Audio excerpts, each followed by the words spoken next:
వీళ్ళల్లో జర్నలిజం జీలున్నా వీళ్ళు రాసే వార్తలు వాళ్ళ యాజమాన్యాలు అలా వక్రీకరించేసి పెట్టేస్తుంటాయి.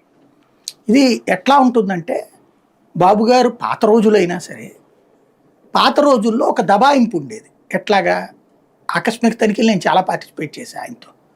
అట్లాగే దాన్ని ఏమంటారు జన్మభూమి ఇవన్నీ పార్టిసిపేట్ చేసాం.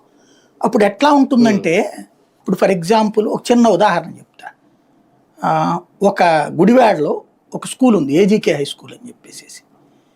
నేను అక్కడ 7th దాకా చదివాను. అక్కడ 4th క్లాస్లో గుడివాడ వెళ్ళాము మేము. 6th to 7th నేను అక్కడ చదివాను అనమాట.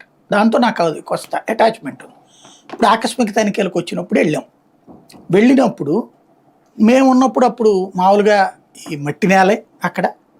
వర్షం వచ్చిందంటే దాంతో కాళ్ళు బురద, అక్కడ ఒక పట్టా వేస్తారు, ఆ పట్టా పెట్టుకోవాలి. లేదంటే కనుక మేమే అదేది బకెట్లతో నీళ్ళు అక్కడ పెట్టుకుని కాళ్ళు కడుక్కుని లోపలికి వెళ్ళేవాళ్ళు మా చిన్నప్పుడు. తర్వాతన ఆ రోజున చంద్రబాబు గారు ఆకస్మిక తనిఖీ అప్పుడు అదంతా ఆ రోజున మట్టి ఎట్టుందో అట్లాగే ఉంది అదంతా కూడా. ఏది గ్రౌండ్ కొంచెమే ఉంటుంది ప్లేస్, రోడ్డు పక్కన అనుకున్నాను అనమాట. ఆ మట్టి అంతా క్లాస్ రూమ్లోకి వెళ్ళి పడతా ఉంటుంది దుమ్ము అదంతా. ఏంటి ఇదంతా, ఏంటి దుమ్ము, అసలు ఎక్కడ హెచ్ఎం ఎక్కడ, అది ఇదని తిట్టేశారు. ఆయన పాపం గొడ్ల నీరు కక్కున్నాడు.